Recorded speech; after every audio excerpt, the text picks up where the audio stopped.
Hey everyone, today we have a GE dryer in our shop today, and I haven't seen a lot of videos on troubleshooting these newer styles, so we're going to get to it today with some repairs. And the problem we have with this dryer today is if you turn it on any of the different modes and try to get it to start, nothing will happen. No matter what, it will not turn on. So we're going to figure out how to solve this problem on this exact dryer. I don't know what's wrong with it. I haven't opened it up, but we're going to try everything from easiest to hardest to try to get it back up and running. So let's go ahead and begin. You won't need a whole lot of tools for this. Multimeter, a screwdriver, and then a drill gun if you want to get to it a little bit faster, but we'll go over all the tools right now, and then let's get started. For testing and fixing, we only really need a screwdriver with a 1/4-inch hex head bit on it, as well as a Phillips head driver for that screwdriver, and then a multimeter. Going to the machine, the first and easiest step is to listen and look at the timer on this model. When you turn it clockwise, does it make a cranking noise or does it sound like it's clicking? When you pull the knob off, then, is the timer shaft okay? Is the back side of the knob in good condition? If it's cracked and damaged or sheared apart, it may not be cycling through the modes and is secretly stuck in the off position. And if this is the case, either replace the knob or replace the timer itself if the shaft is broken on the timer. Next, let's inspect the dryer start switch. Take a screwdriver and gently pry it off. There are 3 small clips that hold it in. Close up, does the switch look broken, cracked, or damaged? If it's damaged, it's possible that when you press in, it's actually not clicking the switch on. Try pressing into the housing and trigger the switch and see if it starts now. Next, another test you can do is open the dryer door. Tape the door switch in the lower left corner shut so it acts like it's shut but with the door open. Then spin the drum counterclockwise while pressing the push to start button. If suddenly it starts working, the start windings on the dryer drum motor are going bad, and unfortunately you need to replace the motor or do this every time to start it. Alternatively, if you feel a huge amount of resistance when you try to turn the drum, an obstruction of some sort could be causing an issue and you need to disassemble the unit. Alternatively, if it runs really well, maybe the belt is broken and we need to get inside and find that too. Finally, on the last tests without disassembly, you could check and see if it runs only when the switch is pressed and held in. If this is the case, either the centrifugal switch on the motor is bad or the belt switch is bad, and we'll get inside to test that switch in a little bit. Now to the disassembly. First, move the dryer to where you can access the back of the machine. This test is a little dangerous, so you may want to wear some latex gloves due to dealing with electricity. At the bottom of the unit, use a 1/4-inch hex head screwdriver to loosen the screw on the panel at the bottom where the power cord goes in. Open that panel up and inspect where the cord comes in at, which goes to the terminal block. Does anything look damaged, unhooked, or burnt? If so, there's your culprit and you'll need to either replace the terminal block or the power cord that comes in. But if everything looks fine, you need to take your multimeter out and set it to the voltage reading. And for this part, you do need to have the unit plugged in, if only for this one test. With the multimeter on voltage AC, use the leads of your multimeter to test each set of posts on the dryer. Middle to left, then middle to right. Both of these should be right around 120 volts. Then test the left side to the right side. You should get at least 208 volts, if not more. Now, if that number is much lower than 208, or the voltage is above 240, either the cord or breaker have an issue. You could always try to trip the breaker to the dryer all the way off, then all the way on to attempt to reset it. Now, if this gets your dryer to start, congratulations, you fixed it, but if not, the cord or outlet is bad, and that job could be more for an electrician if the outlet is bad or something in the breaker box. Going back to the terminal block, there's also a fuse at the very bottom of the housing that we want to inspect. Take your multimeter and set it to ohms resistance or continuity. Then use the leads of your multimeter and put it to each side of the fuse. If the fuse is bad, you would not get continuity through it. If the fuse is good, you should get about 0.00 on the multimeter. For example, in this unit, the fuse is good. For the next set of tests and disassembly, go ahead and unplug the unit from the wall. Now let's get to the control system. Take your screwdriver and remove the 2 screws on each side of the plastic unit. They are a 1/4-inch hex head, or you could use a fillet bit as well. Next, you want to remove the 4 screws that hold the metal back on, the same style as the 2 you just took out. Once you have these 4 screws out, slide the panel up and then out. It's important that you notice the schematic is located here, which will have technician info. There's also this green grounding screw that needs removed before you can fully take the panel off. Once you have that green grounding screw, which is a 1/4 inch, go ahead and pull on the panel to dislodge the console from the metal top. You need to press it to the rear of the machine and then up and pivot it out. On the console, the leftmost switch is the push to start switch. Set your multimeter to ohms resistance or continuity. You want to take the leads of the meter and place one lead on the top red wire and then one on the bottom brown wire. You may have to use the multimeter leads to press deep into the harness for them to hold on. You need to take a free hand and press the start switch in on the front of the unit to see if your multimeter gets a reading. It should get a reading of 0.00. If you press and hold the button, it stays on OL or doesn't get any signal, then the switch is bad and that is what you need to get to fix your problem. In a very rare case, you could also set the dryer timer to any setting like timed heat, and it should force the motor contacts to turn on the timer itself, and you could test with the multimeter and see if you get continuity. Turn the knob to a setting and test the leads of the multimeter indicated on that brown schematic we have a little bit earlier. You may have to remove a wire from the harness to test this, but you should get continuity between the corresponding proper spade connectors that involve the motor. Just reference the schematic. If you should be getting a signal out of it and you don't, then the timer is bad and it needs replaced. Going a little bit further, in extremely rare cases, this resistor could go bad and cause the dryer some issues. Just set your multimeter to ohms resistance. You should get about 4,500 ohms on this resistor. If it's broken, you'd get an OL symbol and you need to replace it. Now let's go ahead and dig into the front of the dryer. There are 2 screws on the rear of the chassis, one on each side that needs removed with a Phillips head screwdriver. Now at this point, you could get a picture of the wires and then remove all the wires from the top of the console to take the wire trunks off the rear of the dryer to access the front. But even though some videos tell you to do this, you don't really have to do this to access the front of the GE dryer. Let's go ahead and skip ahead and take the 2 screws out of the front of the dryer here. You will use a Phillips head screwdriver to remove both of these screws, one on the left, one on the right inside the door. You can then take a screwdriver to pop the top of the dryer. You can angle it ajar slightly to either side, and this will let you look in and see if the belt on the drum is damaged or shaved in any way. Now there are 2 hex head screws, one on each side of the dryer that need taken out. Once you have both of these removed, you can then pull on the door to get ready to remove it. On some models of GE dryers, there's going to be a light switch harness on the left side at the top as you see here, but not all do. You'll need to press into the harness and then remove it. But this is the most difficult part, I think, of dealing with a GE dryer. To remove the door, you need to simply pull up on it to get it off the 3 fingers at the bottom of the dryer. However, the wire harness for the door lock will prevent you from moving this door very far away from the unit. The wire harness to the door lock is very short. You can carefully move the door to the left side and then remove the harness, but the one way that may be a little bit easier is to angle the door forward and rest it on a heavy box or use a chain to hold the door at an angle so it doesn't fall too far forward off of those hinges at the bottom. This will give you access to the wire harness from the rear. Either way, you have to move the horribly designed plastic cover to the side, then press into the harness and remove the wire harness from the door switch housing. If you split the door to the side, it uninstalls the same way, and it's your choice on how to handle it though. But at either rate, once the harness is removed, you can remove the door and move it aside away from the unit. Note that some models of GE dryers have the door light switch down where the door harness is, and some of them don't. Now let's go ahead and take the drum to the dryer out. We have to remove the idler pulley first, which is directly behind the blower motor housing. This dryer does not have a ton of room for your left hand, but quite a bit for your right, and that's the one you want to focus on. From the camera view on the inside to the right, this is what you're going to see. You can use your right hand to pull the pulley to the right, and the secret is if you pull far enough, there's a little tab on the motor mount of the unit that you can hold the idler pulley in place to remove the belt. The metal of the pulley can rest here, allowing you to have an easier time to release the belt from the idler. Here's another angle of that same action, but I didn't actually realize that this unit had that little mounting part. You want to make sure that the belt is removed from where the motor mount is, so even though it's loose, you need to move it away from that metal pulley that is on the motor.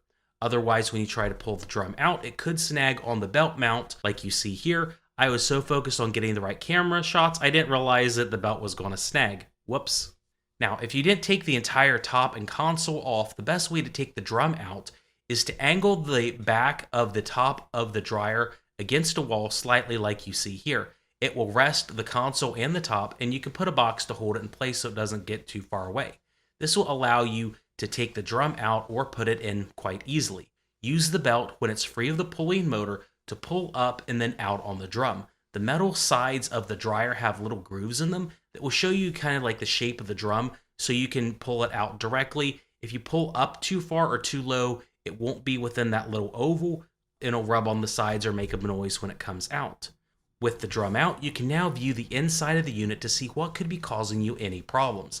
The key items here to inspect would be the belt, the motor area, for dirt or other obstructions to the blower housing, and then anything else that could look irregular inside this unit. And we'll get to all the different components in a moment.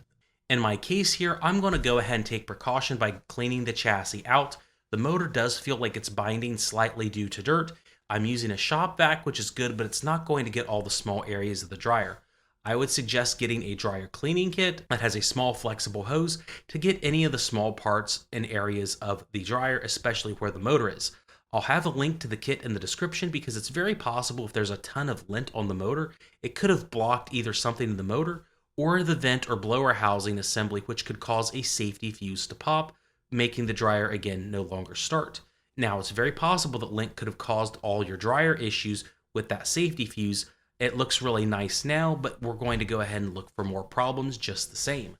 Let's start out by testing the drum outlet thermostat.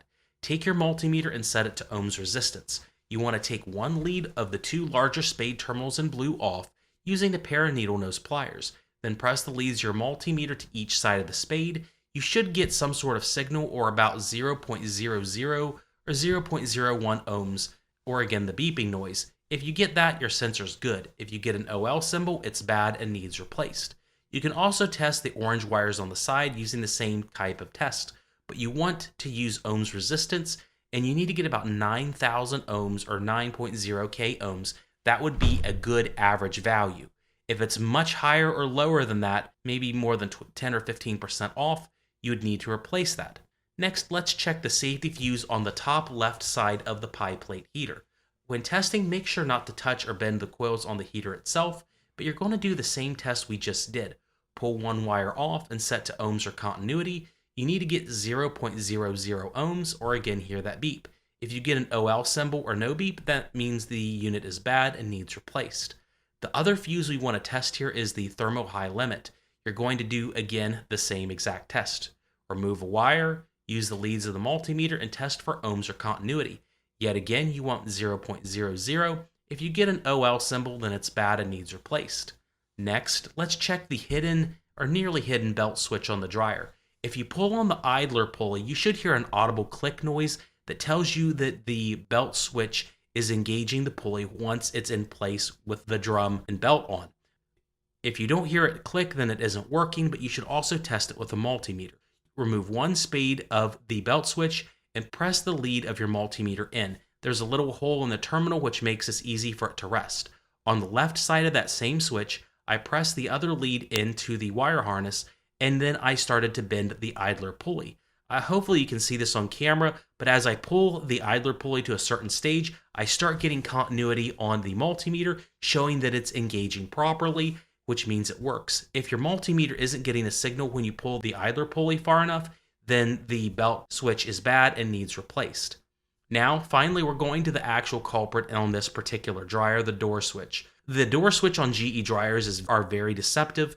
They have 3 wires on them, which means you can actually cycle the light switch and make it look like it works, even though the door switch itself is not operable. If you noticed in the video, there's a ton of crud on the door lock, almost like someone taped it shut, which made me question if that was the issue with the unit. So here I am taking the door lock out. There's a plastic clip on the right side that has to be pressed in, and it's actually hidden past a metal sheath. Then once I have that pressed in, I have to remove the door switch from the front. But now we have the switch out, and I want to show you some testing on camera to show you what I mean. Sometimes even with the harness being installed, you may not get the right readings. But with this style of switch, according to the schematics, the middle and left wires, the brown and white, go to the door light, so when the switch is not pressed in, you get continuity through a multimeter. But when you depress the door switch, like the door is closed, you will get no continuity through those wires. But you should get continuity then through the middle and right wires, brown and yellow. And guess what? When you try this test on this particular door switch, it doesn't work, even though the light switch portion works. This is the mutant A of the GE dryer door switch, which is frustrating, but at any rate, when I take my multimeter to the old switch, and then here I have the new one, the camera should show you pretty well that the new one works when the old one does not. When the switch is depressed, it's definitely bad. Here I am putting the new door lock into place. It's pretty straightforward. There's a metal piece on the back that likes to not stay in place and fall out, but I think GE redesigned that on new models. These are all the major things you want to look at when dealing with your GE dryer not starting. The very last thing I left off would be the motor run windings being bad. If you've gone over all of these steps and everything is checked out okay, then chances are the motor is bad and it may not be worth repairing because those motors are pretty expensive, but I'll have a link to the motor so you can kind of look and see what the price is, as well as all the other parts that could be the culprit in this type of dryer. So with that done, let's go ahead and put the drum back in for testing. Remember the idler pulley trick earlier? I would go ahead and pull it and have it set on the motor housing before we put the drum in. The drum has 2 grooves in it. Make sure the belt rests on the rear one where the black outline of the belt is. If yours is slightly different, it may be in a different position though. Angle the top of the dryer back against the wall like we did when we took it out. Place something to hold the top up, and then go ahead and take the dryer drum by the belt and slide it into place. The bearing on the rear of the drum should go in straight into the back of the bearing housing. Turn the drum slightly to make sure there aren't any obstructions or any weird noises that would suggest that it didn't get put in right. On the right side of the drum, this is what I see and how I need to put the idler pulley back into place by releasing the tension. But before you do that, make sure the belt is wrapped around the motor pulley properly so that when you release that tension, it goes on perfectly. This process could take a time or two to get right, but hopefully the camera kind of explains the mystery of the process.